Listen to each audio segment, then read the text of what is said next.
Thanks to all of you for that discussion. It's time for my interview with Emily Barr, President and CEO of Graham Media Group, the recipient of TV News Check's Station Group of the Year Award for 2021. Graham Media has earned this honor for many reasons. First among them is the company's tenacious independence. That's a quality made all the more remarkable by the enormous currents of consolidation that have otherwise coursed over the industry. Second, innovation is ineluctably bound to Graham's very identity as a company. At every level, Graham is experimenting with new platforms, new kinds of content, and new pathways to monetization. Its digital team has been one of the industry's most unabashedly bold in trying new ideas, failing fast when they don't work, and moving right on. I'd cite lots of specific examples. Among them, Graham's early adoption of OTT and content experiments there, its membership program, Insiders, which looks to super serve its most ardent viewers, and the company's holistic approach to multi-platform advertising.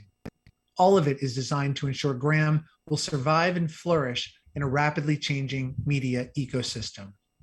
Behind all of that is my guest, Emily Barr. Before we talk, I thought it best to let her employees introduce her.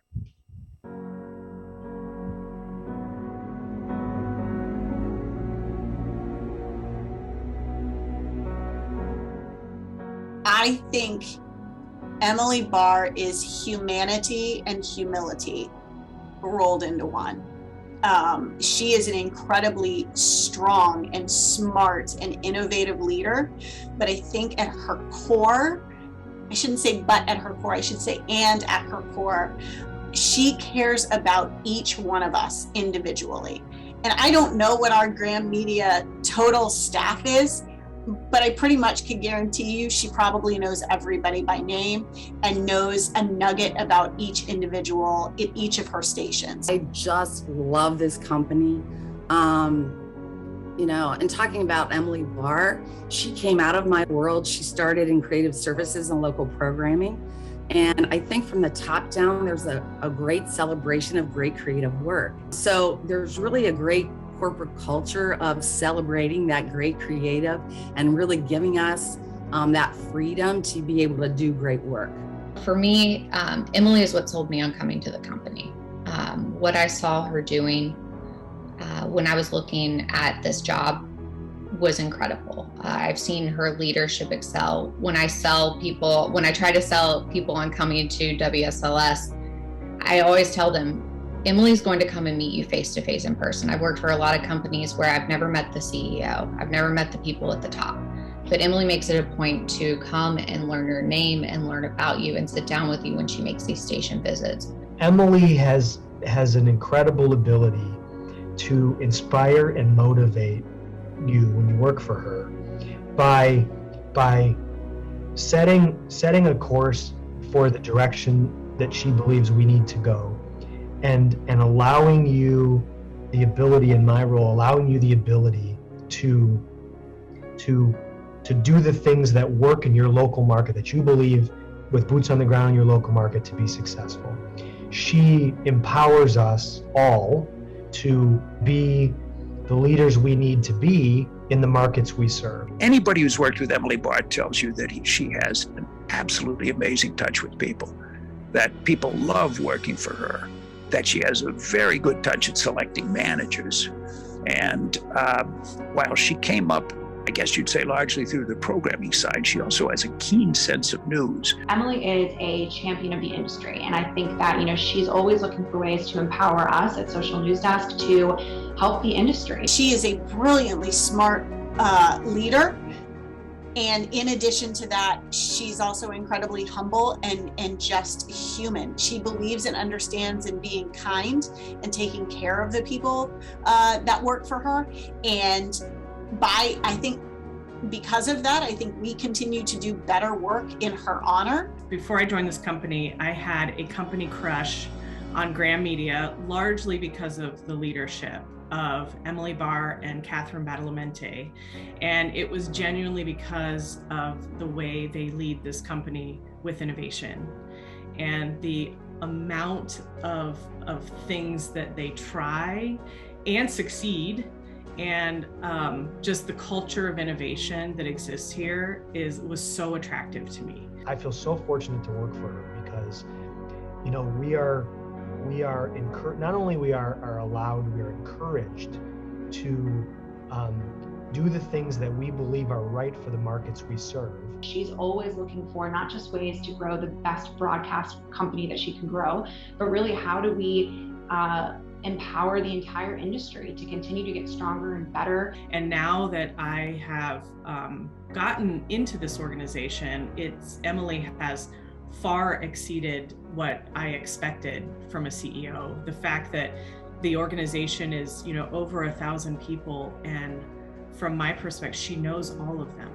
And it is so impressive how she can know so many people in such a large organization and genuinely care. And the way that she has led the organization through the last year and a half has been a real masterclass, and truly a real lesson for me in giving people grace.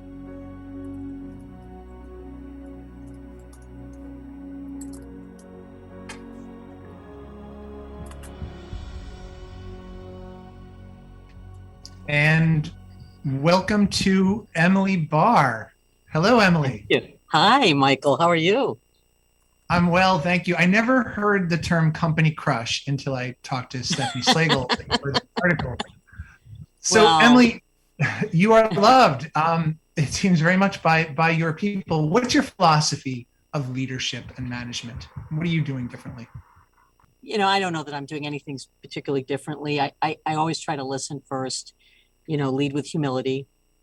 And I really try to understand, and I learned this early on, that I alone can't fix anything. It's always a team sport. And, you've got to set measurable goals that are very specific, but they also need to be attainable. Because if you constantly set goals that people can't reach, then you just discourage them. So that's what I try to do. I want to make sure people understand what the goals are and that we are all, buying in more or less. I think we do a lot of training in our company, and it really boils down to two very simple things. One is don't be a jerk and nip it in the bud. And by that, I mean, when you're a manager or a leader, you should treat people with respect. And when I say nip it in the bud, I mean, take care of the things that aren't working and fix them, which can sometimes be difficult to do, but that's what you need to do. So Graham is a tiny but mighty group. It's just 6 stations. How does its size impact you in terms of getting the highest possible retrans fees or the lowest possible prices for syndicated programming? Yeah, well, we're in a bit of a sweet spot. We're actually 7 stations in 6 markets. So, but we're in relatively large markets. We have one, what I would call medium-sized market in Roanoke, but really we punch above our weight in terms of our size. So we may not have a lot of tonnage in terms of the number of stations we own, but we have a big footprint in terms of the markets that we do cover. So when it comes to negotiating for, say, syndicated programming or retrans, I think we do fairly well because of the size markets that we're in. And because our stations perform well relative to the other stations in the market, from a syndication standpoint, many syndicators would like to be on our stations. So, it puts us in a good spot in terms of negotiating price and that sort of thing. Retrans is always a challenge because you're dealing with cable and satellite companies that are struggling a little bit more today than they used to. So they're always trying to use our relative size against us, but we push back pretty hard. Now, since you took over the company in 2012, you've made some early and very deep bets into digital. You built an in-house team that does a lot of its own development. Why has this consistently been a priority for you? Well, it's really because the world has changed. And the cell phone, coupled with social media, has really been sort of this instant access to information. And sometimes that information is incorrect. So it is really incumbent upon us to try and respond to that. So I just felt like we have to do everything necessary to respond and react to the way people are actually accessing news today. And I know that when you told me that when you took over from your predecessor, he sort of prepped you with that this is coming, you've got to be ready for it. Yeah.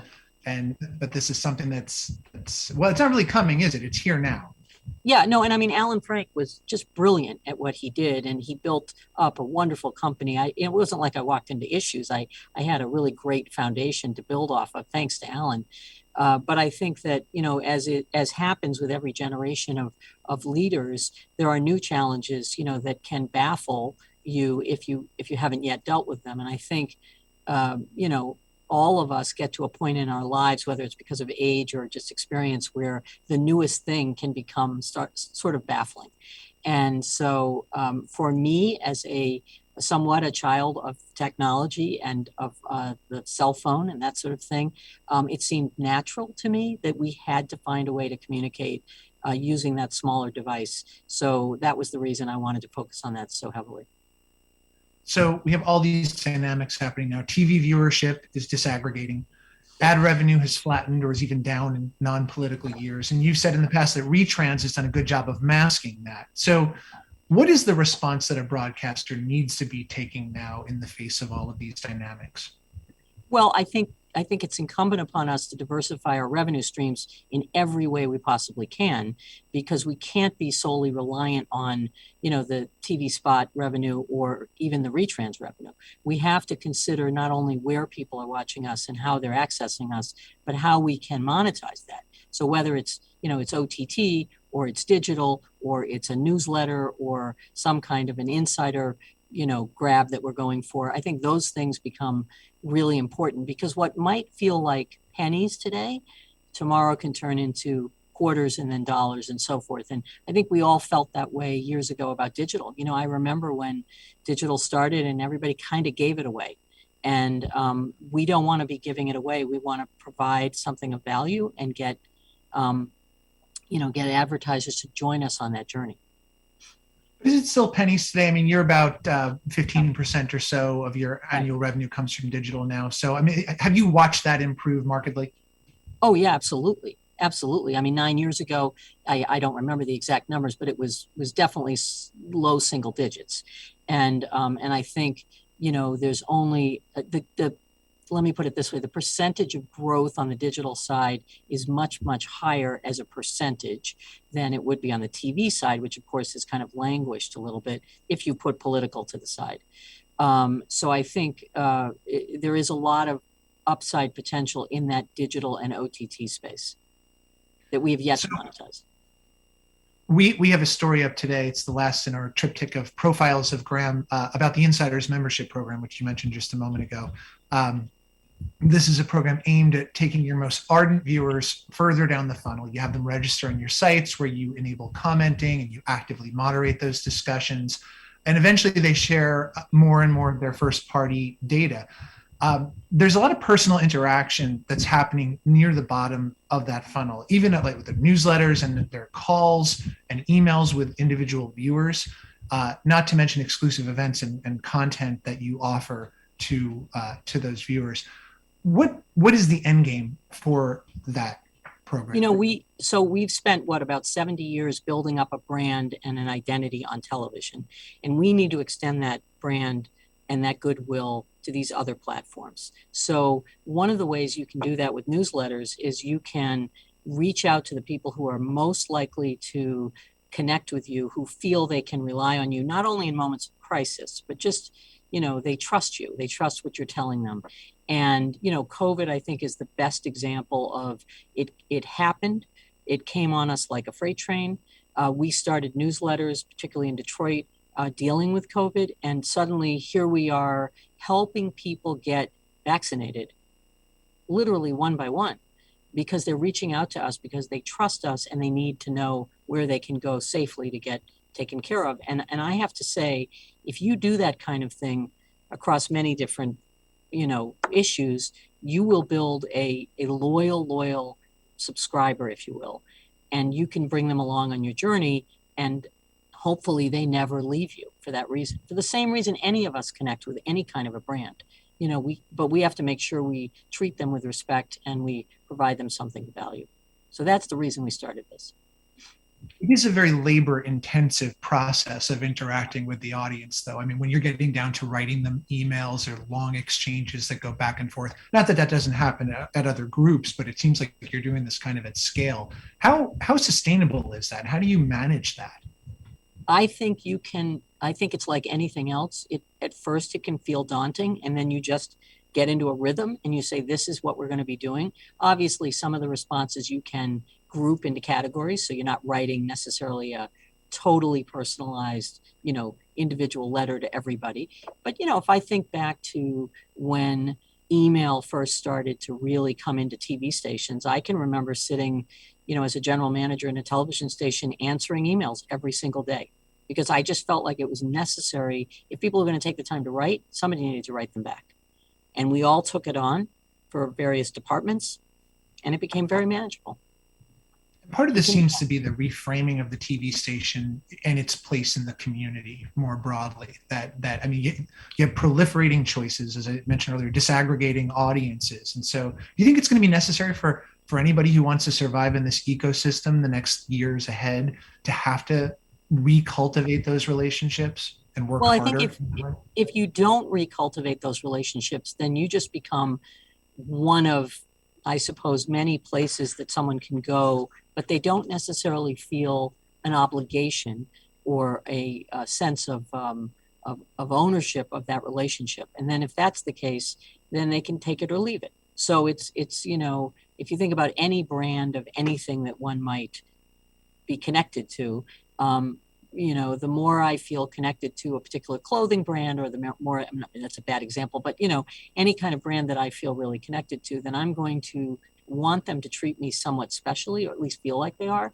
And then I'm going to reward them by going back and buying, whatever that product might be. But in the same way, local television news has always been at kind of the center of celebrating and informing communities and helping those communities knit together. And I think we can make that process even more distinct if we can connect with viewers in a way that they feel like it's more personal.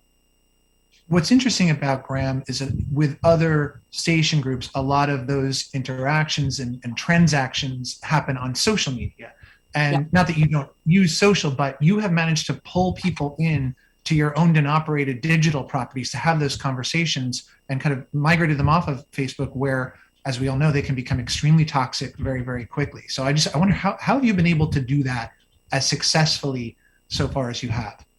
Well, I think Catherine Badalamenti and her team realized early on that the value proposition for us, particularly with Facebook, and then secondly with Twitter and Instagram and so forth, was not very, very good, because they kept changing the rules. So, you would set yourself up to do something on Facebook Live, and then they would change the rules, and it would cost us time and money. And, again, you were like in a sea of information, some of which was good and some of which was really erroneous.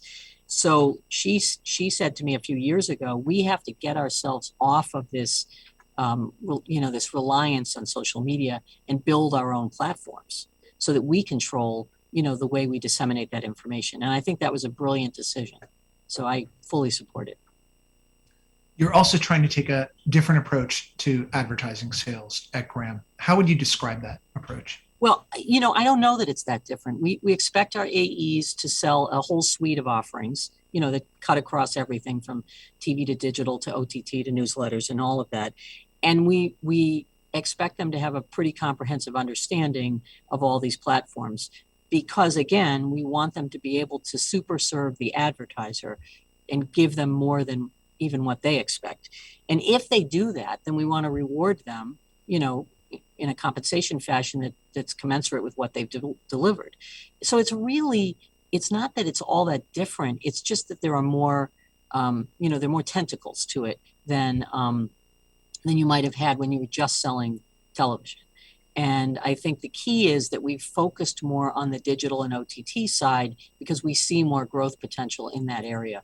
The television spot side has, we know how to sell it. It's becoming more routine. Let me put it that way. It's still very important, and we spend a lot of time on it, but we're focusing our efforts on that digital and OTT in a more concentrated fashion because we think there's more upside there.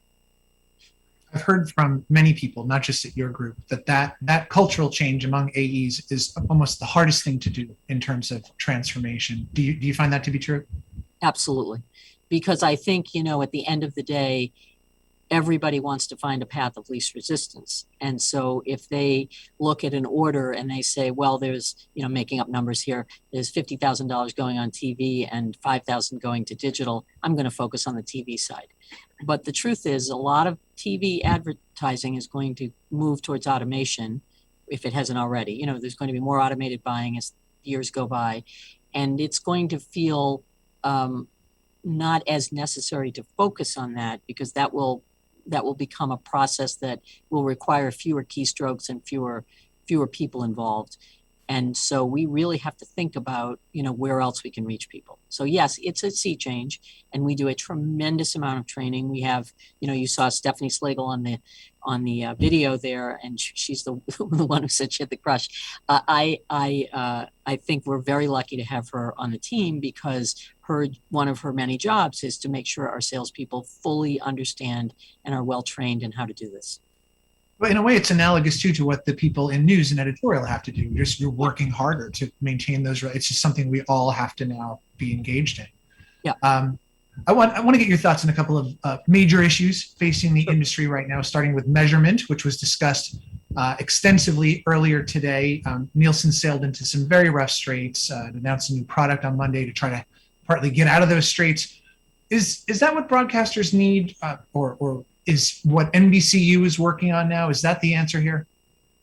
Well, I think that what we are currently living through with, Nielsen was running into rough waters before COVID, candidly. And then COVID hit, and then they couldn't get into homes. And, they've done this census-based measurement for as long as I can remember. And I think they have, they're trying, I'm not going to sit here and criticize them, but they're trying hard to get themselves out of a situation where they're only measuring traditional TV viewing and, start measuring the way people are watching, which we need, by the way. I don't know if they can turn that ship around fast enough to make it worth our while. I don't know the answer to that. I'm just saying I'm not sure. I think what NBCU is doing makes a lot of sense, because they're trying to explore the possibility of, are there other ways to properly measure and credit us with the viewing and the usage that we're getting, so that we can then charge back to that advertiser, because this is the foundation of our business. We don't have a business if we don't have a way to measure properly who is using us and watching us. But the key is to make sure that, the devil is in the details on this, because the impression that we've all been leaning on is not necessarily the same when you look at how it's used in video versus how it's used online, versus television and so forth. So we've got to figure all that out. So the details are very important here. I'm also curious about your thinking about next gen TV, the subject of our other panel today. Where do you see at this point the revenue potential coming from, and when are broadcasters actually going to start to see that revenue? Yeah, it's hard for me to give you a very accurate prediction of when the revenue will really be meaningful. Much like with the onset of digital, it will probably take longer than we think, and then it will suddenly be on us faster than we realized. But we're right now at the very beginning stages of ATSC. I mean, we have a lot of markets up, which is great, but we haven't yet even begun to assess how we're going to really generate meaningful revenue. I think, the idea of truly targeted advertising has tremendous value, I believe. There's some thought that the delivery of data could be valuable to us. We've already built an app in Detroit that we already have up and running for the handful of people who have, a 3.0 compatible TV. The purpose of that is to figure out if the app can help a viewer more firmly engage with whatever it is they're watching. So, if I'm watching a show on ATSC and there's an ad that's running and I want to find out more about it, and I can right on my TV screen, reach over and talk to that car dealer or whatever, that should have value to an advertiser. But we're really in the beginning phases of this right now. So when you ask me when, I don't know. I think we're still a few years away on the revenue side. You brought up OTT earlier. Graham is doing a lot there in streaming. Your stations have had apps for years. You're experimenting in some places with new kinds of programming and have been for years. You're running your live news there. Do you see that platform as having the potential to allay falling revenues from linear spot ads and eventually falling retrans fees? I do, and I think that we have to continue to explore the possibilities of OTT because it's just the world we live in right now. There's no one who doesn't watch something on OTT, even if they don't know that's what OTT means. If they're watching Netflix or Peacock or Amazon. I'm sorry. Sorry, we had a little chop there on my end for a second. Lastly, Emily, I want to ask you on the front of diversity, equity, and inclusion. I know it's a subject that is very important to you. It would seem that your company's doing pretty well on that front in many regards. But when we talked earlier, you said you're not happy. Why? What is it that still needs to be done? Well, I don't believe there's any point at which any of us can say we're done when it comes to DEI, because the communities we serve are continuing to morph and change as populations morph and change. And so we have to be cognizant of who we're serving, where they're living, so to speak, where they're coming from. And then we have to be able to provide for them meaningful news and information and coverage of their communities. And we can't do that unless we look like the community we're serving. And I don't just mean the ethnicity or the gender or whatever. I mean all of it. So we have to be reflective, because the people who sit in those news editorial meetings or the managers who run those stations are going to be much more sensitive to and aware of what a community might be interested in if they understand them implicitly.